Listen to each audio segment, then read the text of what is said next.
Quand on parle de l'enfant intérieur, en fait, on va approfondir un peu le thème de l'enfant intérieur.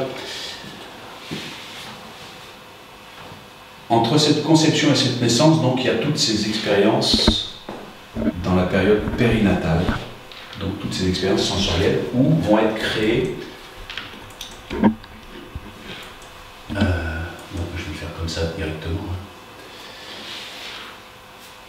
Toutes les expériences douloureuses vont être à l'origine de la création de nos peurs les plus profondes.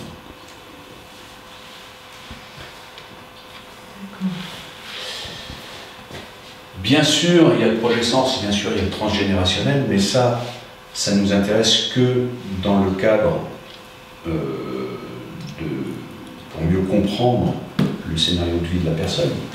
Mais on va rester très freudien dans le travail thérapeutique, c'est-à-dire c'est l'inconscient personnel qui est important.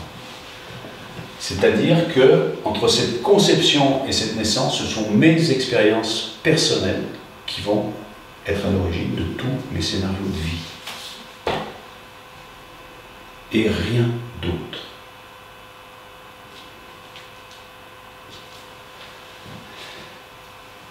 Dans cette partie-là, donc entre la conception et la naissance, il y a donc la création des peurs. À partir du premier souffle, l'enfant va activer donc ce bagage-là. Et il va expérimenter des situations en lien avec ce qu'il a vécu entre la conception et la naissance. Il y a différentes périodes importantes dans sa construction et dans son expérimentation, on verra plus tard en fonction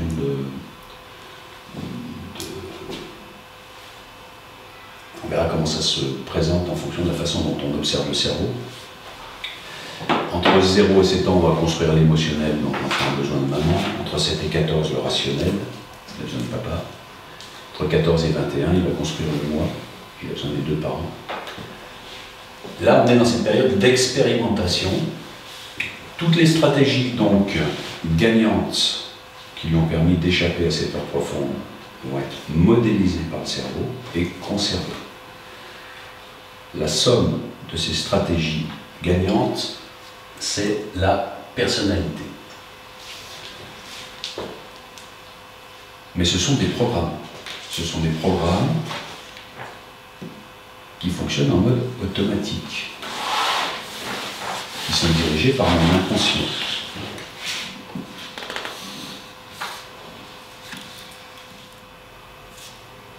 L'enfant intérieur, c'est donc toute cette partie qui commence à la conception et qui va jusqu'à 21 ans. Une fois que le cerveau est construit,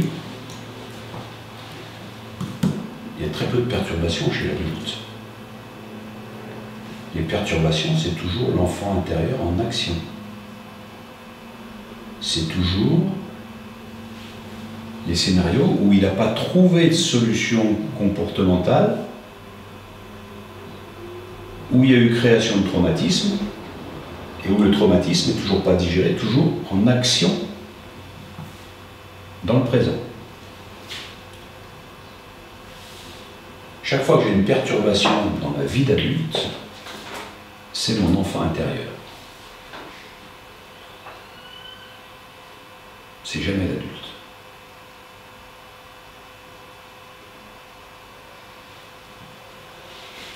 On pourrait associer l'adulte à la partie consciente.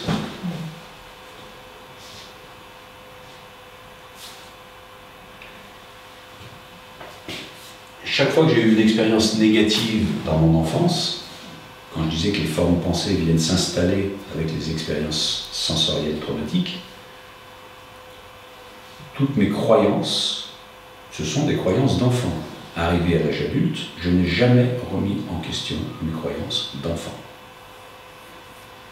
La difficulté est juste là. Il y a dans certaines traditions, il y a des rites de passage pour devenir adulte, des rites initiatiques. Nous, on n'a pas ça. Comme on n'a pas ça, eh ben on va rester des enfants toute notre vie, avec nos croyances d'enfants toute notre vie. Donc chaque fois qu'il y a une perturbation, c'est cet enfant intérieur que je peux aller revoir, revisiter, me reconnecter à lui en tant qu'adulte. Et l'idée du travail thérapeutique, c'est d'aller guérir cet enfant intérieur, c'est-à-dire guérir toutes les parts traumatiques qui n'ont pas été digérées. Et le travail thérapeutique, c'est ça.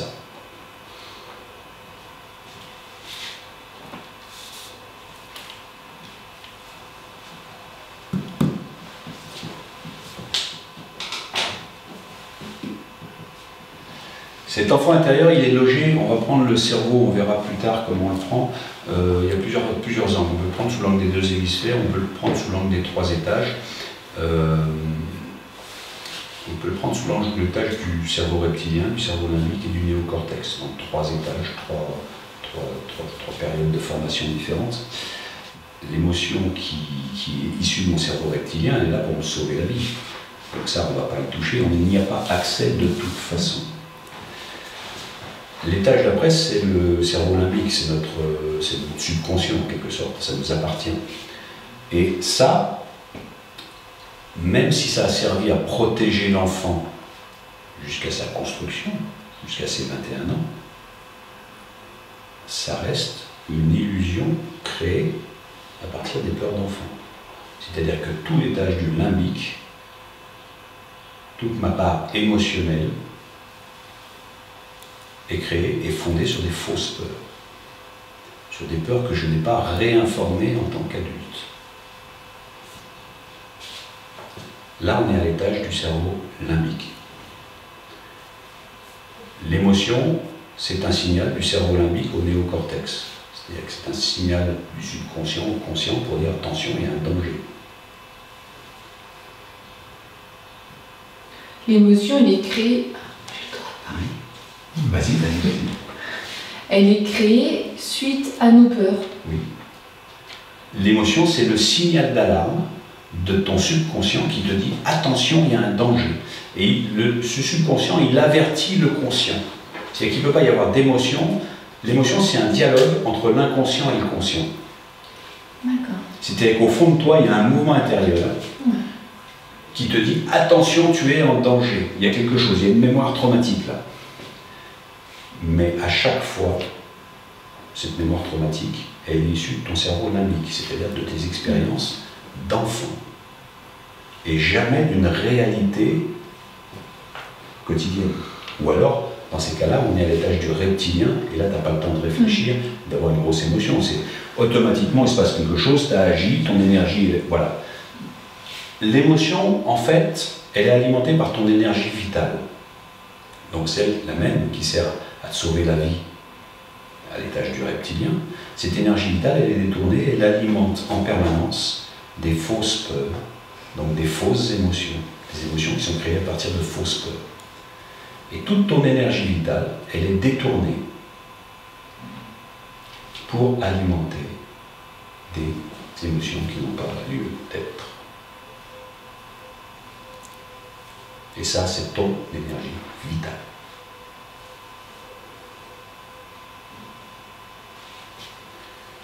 L'enfant intérieur, c'est celui qui prend l'énergie vitale. C'est nécessaire dans la construction, dans la protection, parce que l'enfant, il faut qu'il arrive quand même à l'âge adulte. Donc c'est un système d'adaptation qui est magnifique. Le problème, c'est qu'on est identifié à cette adaptation. C'est comme si je prends un scaphandre pour faire de la plongée sous-marine et que je suis identifié à mon scaphandre. Je ne suis pas le scaphandre. Je suis l'être qui est à l'intérieur. J'ai besoin du scaphandre pour descendre, mais ce n'est pas la survie du scaphandre qui est importante, c'est la survie de l'être qui est à l'intérieur. Quand je prends un fruit, si je prends une banane, ben la peau de la banane, elle a été nécessaire pour que la banane puisse se construire. Mais si j'identifie la banane à son apparence et à sa peau, c'est l'ego, c'est la protection. La banane n'aurait jamais pu se construire sans la protection, mais si je veux avoir le goût de la banane, il faut que j'enlève la peau. Et carapace. Oui. Et sinon, j'ai jamais accès à l'être authentique. J'ai jamais accès à cette boule d'amour qui s'est incarnée là, au départ, qui s'est protégé et qui continue à se protéger. Aujourd'hui, mon mental, il est au service de mes protections, il n'est pas au service de mon humanité. Si ça bouillonne comme ça dans mon crâne, c'est juste parce que j'ai des peurs et que mon mental est au service de ces protections. Mon mental, il est toujours en train de me préparer un meilleur futur par rapport à ce qu'il connaît du passé. Donc il est toujours en action entre le passé et le futur. Et il me fait rater en permanence l'instant présent. Ouais. La pleine conscience, c'est l'instant présent. L'être, c'est dans l'instant présent. Sinon, le mental a pris le pouvoir. Mais encore une fois, au service de la protection. Cette protection, elle était nécessaire pour que l'enfant survive, elle ne l'est plus arrivée à l'âge adulte, parce qu'on a la possibilité de réinformer ses croyances de l'enfance. Et du coup, ceux qui font des rites initiatiques, ils font quoi? Ils dépassent certaines peurs, c'est tout. Ils les mettent dans ces peurs-là pour les dépasser. Pour les dépasser, voilà. Ils vont affronter leurs peurs. Okay. Un rite initiatique, c'est affronter sa peur. Chez les Maasai, pour devenir adulte, il fallait partir avec sa lance à 14 ans et aller tuer un lion. Enfin, je peux te dire que... Eh oui. Mais ça fait partie de la culture Maasai. Ouais. Mais nous on est dans une autre... on a construit tout un univers en Occident, où on a développé l'intellect, où maintenant les rites initiatiques devraient être un petit peu plus compliqués que ça. Ouais. Parce que c'est pas juste informer les peurs profondes, vivre, survivre. Là, ça va beaucoup plus loin que ça.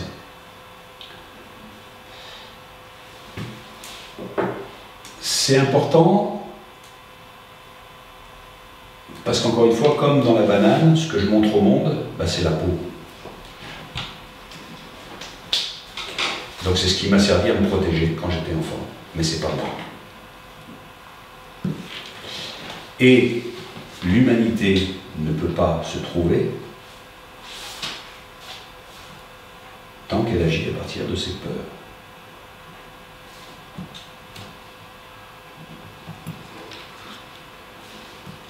Donc on a vu 3e, 4e chakra. C'est pour remettre en marche ce moteur de l'humanité. Ça ne veut pas dire qu'il ne faut pas se servir de son mental. Ça veut dire que le mental, il doit être au service de l'humanité et non pas au service de la protection. À partir du moment où je remets mon mental au service de mon humanité, là, je reprends le pouvoir.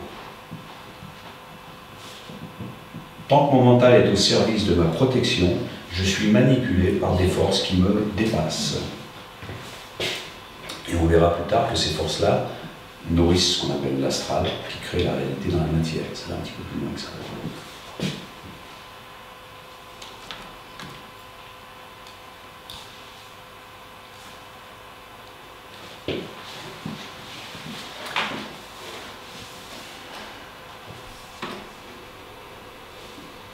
C'est toujours l'enfant intérieur. Donc l'enfant intérieur, c'est bien d'avoir cette visualisation. C'est important de comprendre qu'un enfant, il doit faire ses expériences, parce que sinon la peau n'est pas construite. Ce système adaptatif, il est extraordinaire, mais il faut le comprendre pour s'en dégager. Ouais, mais on va vers l'inconnu, et c'est pas toujours agréable. Voilà. Mais entre... On est bien dans fois, notre petite peau de banane. À chaque fois que tu es dans le connu, à chaque fois tu es dans la modélisation, à chaque fois tu n'es pas vivante, à chaque fois tu es dans le sommeil. En fait, on refait. On refait. On refait sans arrêt. On refait sans arrêt. Ce qu'on connaît et ce qu'on sait qui est gagnant. Voilà. Si tu veux être vivant, tu as le choix entre le connu et l'inconnu. Si tu choisis l'inconnu, tu es tout le temps vivant. Parce que tu vas découvrir et ça va être la première fois à chaque fois. La première fois que tu vas dans une grande ville, que tu vas en Italie, ou tu vas n'importe où, tu vas découvrir parce que c'est la première fois. La première fois, tu vas être vivante. Et puis la deuxième fois, mais ça je connais. Mais ça je connais. Et puis on va aller là, puis là je connais. Et puis là je connais. C'est fini. Ça a été modélisé. Ton mental t'a sécurisé. Ça y est. C'est ça, c'est la sécurité. C'est la sécurité. C'est C'est ça. uniquement la sécurité. Ouais. Mais la sécurité par rapport à quoi? Par rapport à des fausses peurs. Pas par rapport à ton énergie vitale fondamentale. Si c'est pour assurer ta survie, t'inquiète pas, ça se fait naturellement. Donc c'est toujours par rapport à des fausses peurs, par rapport à des peurs qui sont dans cet espace du cerveau limbique et qu'on peut réinformer. Qui sera même nécessaire de réinformer si on veut agir à partir de notre humanité. C'est pour ça qu'on est à l'aube de nouvelles thérapies. C'est-à-dire qu'il y a une fin de cycle, il y a un cycle qui s'achève, il y a une involution qui se termine, on est au bout du bout là. Qu'est-ce qui crée ma réalité aujourd'hui? Donc, on verra tout ça. Donc, c'est les vibrations de la peur fondamentale qui agissent dans la matière. C'est ça qui crée ma réalité. C'est une projection de mes peurs profondes. Et je vais vivre des expériences de vie qui sont attirées par cette vibration. Donc, quand j'ai une perturbation dans mon quotidien, quand j'ai une perturbation,